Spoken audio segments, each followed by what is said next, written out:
ይቺ ስፍት ሎክ ጥቅሟ መኪናው ባትሪ ቢሞትባችሁ ቁልፍ ባይኖር መኪናውን ከፒ ላይ ወደ ኤን አድርጋችሁ መኪናውን ገፍታችሁ ለማንቀሳቀስ ትፈልጉ እንደዚሁም ተበላሽቶባችሁ መኪና ላይ ጭናችሁ ወደ ጋራጅ ለመውሰድ ሊሆን ይችላል መኪናውን ገፍታችሁ ለማንቀሳቀስ ትፈልጉ ከፒ ላይ ለማውጣት ነው ቁልፉ ከሌለ ኦን ፖዚሽን ላይ ካልሆነ ይሄ አይወጣም እንደምትመለከቱት አይወጣም በፍጹም ከፒ አውጥታችሁ ግዴታ መኪናውን ማንቀሳቀስ አለባችሁ ወይም ገፍታችሁ መሃል መንገድ ላይ ሊበላሽባችሁ ይችላል ባትሪ ሞቶ ሊሆን ይችላል ስለዚህ ገፍታችሁ ዳር ማስያዝ ይኖርባችኋል ማለት ነው እንዴት ታደርጋላችሁ ከፒ ለመቀየር መጀመሪያ ፍሬን ተረግጣላችሁ ፍሬን ከረገጣችሁ በኋላ መታችሁ shift lock በተንን መጫን ነው እንደዚህ ከተጫናችሁ በኋላ በቀላሉ ይወጣላችኋል ማለት ነው እንዳያችሁት ከዚህ በኋላ ከወጣ በኋላ እዚህ መቀየር ትችላላችሁ ኤን ላይ አድርጋችሁ መኪናውን ገፍታችሁ ማንቀሳቀስ ትችላላችሁ ያው ፍሬንም ረግጡት ለጥንቃቄ ነው ሰላም ጤና ይስጥልኝ ውድ ተከታታዮቼ ዛሬ የማሳያችሁ የአውቶማቲክ መኪና ማርሽ አቀየር ነው አብራችሁን ቆዩ እዚህ ጋር የምትመለከቱት የአውቶማቲክ ማርሽ መቀየሪያው ነው እዚህ ጋር ሁለት በተኖች አሉ ይሄ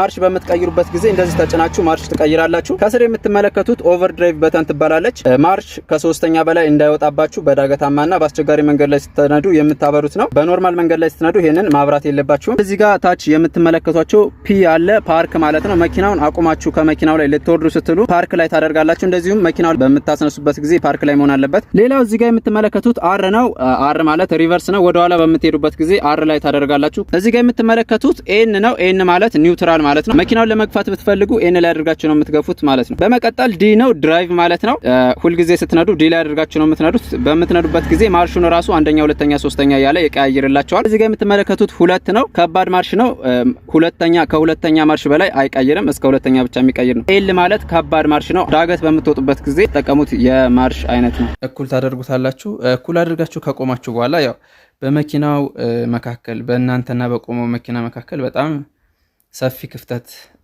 ጠባብም መሆን የለበትም 1 ሜትር አካባቢ ስፋት ቢኖረው ይመረጣል ካቆማችሁ በኋላ መሪ ወደ ቀኝ ታዞራላችሁ ተጨርሳላችሁ ማለት ነው እንደምትመለከቱት መሪ ወደ ቀኝ ካዞራችሁ በኋላ በግራ ስፖኪዮ እያያችሁ ወደ ኋላ ትጠጋላችሁ ያ የኋላ ማርሽ ያስገብታችሁ ማለት ነው ወደ ኋላ እየተጠጋችሁ ስትሄዱ እዚህ ጋር ምን ጥንቃቄ መውሰድ አለባችሁ መኪና የሚመጣ መኪና የሚያልፍ መኪና ካለ ወደ ኋላ በሚዞርበት ጊዜ መሪ ስለጨረሳችሁ መኪናው የፊቱ ክፍል የመኪናው የፊቱ ክፍል ማለት ነው ወደ መሃል አስፋልት የመግባት ሁኔታ ስለሚፈጠር የሚያልፉ መኪኖች እንዳይገጯችሁ እያያችሁ እየተጠነቀቃችሁ ወደ ኋላ ትጠጋላችሁ ማለት ነው ይሄንን ጥንቃቄ በፍጹም መዘንጋት የለባችሁም ሌላው ያው ሁሉ ጊዜ ወደ ኋላ ስትሄዱ በየአቅጣጫው በአራቱ አቅጣጫ በግራም በቀኝ መስፖኪው እየዞራችሁም ከኋላ ያሉ ነገሮችን ማየት አለባችሁ እንደዛ እያያችሁ ወደ ኋላ ትጠጋላችሁ ማለት ነው ስለዚህ ወደ ኋላ እየተጠጋችሁ በግራ ስፖኪዮ ከኋላ የቆመው መኪና የቀኝ የግንባር መብራት ወይም ደግሞ መኪናው የፊት ለፊቱ የመኪናው ሙሉ በሙሉ ሲታያችሁ ድረስ ወደ ኋላ ትጠጋላችሁ ሙሉ በሙሉ ሲታያችሁ ተቆሙና መሪያችሁን ሁለት ዙር አዙራችሁት የነበረውን መሪ መልሳችሁ ሁለት ዙር ተመልሱታላችሁ ወይም ደግሞ ጎማውን ቀጥ ታደርጉታላችሁ ማለት ነው ጎማውን ቀጥ ካደረጋችሁት በኋላ እንደምትመለከቱት ምንድነው የምታደርጉት በቀጥታ ወደ ኋላ ነው የምትሄዱት ወደ ኋላ ስትሄዱ በቀኝ በኩል ከፊት ለፊት የቆመው መኪና የኋላ መብራት ወይም የኋላ የግራው መብራት ከናንተ የስፖኪዮ እኩል ሲሆን ወይም ደግሞ ስፖኪዮ አካባቢ ስፖኪዮ የተገጠመበት አካባቢ ሲደርስ ተቆሙና መሪያችሁን ወደ ግራ ትጨርሱና እንደምትመለከቱት ወደ ኋላ ትገባላችሁ ማለት ነው እዚህ ጋር ወደ ኋላ ስትገቡ ክፍተት ካለ ሰፋ ያለ ከሆነ ከኋላ ማለት ነው ትንሽ ገባ ማድረግ ትችላላችሁ ስፖኪዮውን ማለፍ አድርጋችሁ ትንሽ ሰፋ ያለ ከሆነ መኪናው በደንብ እንዲገባላችሁ ወደ ጠርዙ ጠጋ ብላችሁ ከተጠጋችሁ በኋላ መሪ ወደ ግራ ማዞር ትችላላችሁ ማለት ነው ከዛ መሪ አዞራችሁ ወደ ኋላ ነው የምትጠጉት ወደ ኋላ በምትጠጉበት ጊዜ አንደኛ ጠርዝ ላይ እንዳይገጭባችሁ አየት እያደረጋችሁ ሁለተኛ ከኋላ ያለ መኪና እንዳይደርስብና እንዳይገጭባችሁ ጠንቀቅ ብላችሁ እያያችሁ ወደ ኋላ ትጠጋላችሁ ወደ ኋላ በምትጠጉበት ጊዜ ካሜራ ካላችሁ ውስጥ ላይ ያው በግልጽ ያሳያችኋል በስክሪኑ ላይ ማለት ነው ካሜራ ከሌላችሁ ወይም ድምጽም ሊኖር ይችላል አሁን በተለይ አሁን የመጡ ዘመናዊ መኪኖች ድምጽ አላቸው በጣም በተጠጋችሁ ቁጥር ድምጹ እየጨመረ ስለሚሄድ ቀላል ነውና በድምጹም እየሰማችሁ ዞራችሁም እያያችሁ ትጠጋላችሁ መኪናው ወደ ኋላ ተጠግቶ የኋላው መኪና መብራት ወይም ደግሞ ከጠርዙ ስትመለከቱት መኪናው ቀጥ ብሎ ይመጣላችኋል ውስጥ ይገባል ማለት ነው እንዳያችሁት። እንደዚህ ሲስተካከልላችሁ መሪያችሁን ትመልሱና ወደኋላ ወደፊት እያደረጋችሁ መሀል ላይ እንዲቆምላችሁ ከኋላም ከፊትም ላሉ መኪኖች ለመውጣት እንዲመቻቸው መሀል ላይ እንዲቆምላችሁ ወደኋላ ወደፊት አድርጋችሁ ከጠርዙ 40 ሴንቲሜትር ርቀት ላይ መኪናችሁን ታቆማላችሁ ማለት ነው። ወደኋላ ስትነዱ ማድረግ ያለባችሁ ጥንቃቄ በዋናነት እይታችሁን ነው። ምክንያቱም ፖል ሊኖር ይችላል ወይም ደግሞ እንደ መንገዱ ሁኔታ እይታው በጣም ግልጽ ስላልሆነ በደንብ ነው ማየት ያለባችሁ። እሱ ላይ ጥንቃቄ ማድረግ ነው። ከዛ ውጭ እነዚህን ቅደም ተከተሎች ተከትላችሁ በትክክል የምትሰሩት ከሆነ መኪናው በትክክል ቦታው ላይ ይገባላችኋል ማለት ነው። በቀላሉ እዚህ ጋር እንደምትመለከቱት በተለይ ጠበብ ያለ የፓርኪንግ ቦታ ወይም ጠባብ ከሆነ ቦታው ለምትቆሙበት ወይም ከፊት ለፊት ላለው መኪና ጠጋ ብላችሁ ማለት ተጠግታችሁ ትቆማላችሁ። ከ1 ሜትር ጠበብ አድርጋችሁት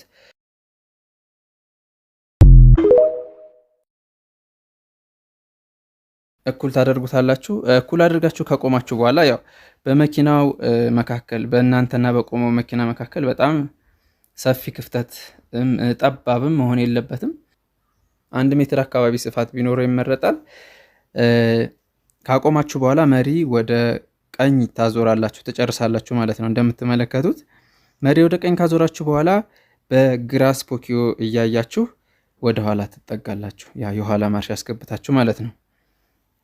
ወደ ኋላ እየተጠጋችሁ ስትሄዱ እዚህ ጋር ምን ጥንቃቄ መውሰድ አለባችሁ? መኪና የሚመጣ መኪና የሚያልፍ መኪና ካለ ወደ ኋላ በሚዞርበት ጊዜ መሪ ስለጨረሳችሁ መኪናው የፊቱ ክፍል የመኪናው የፊቱ ክፍል ማለት ነው ወደ መሀል አስፓልት የመግባት ሁኔታ ስለሚፈጠር የሚያልፉ መኪኖች እንዳይገጯችሁ እያያችሁ እየተጠነቀቃችሁ ወደ ኋላ ትጠጋላችሁ ማለት ነው። ይህንን ጥንቃቄ በፍጹም መዘንጋት የለባችሁም።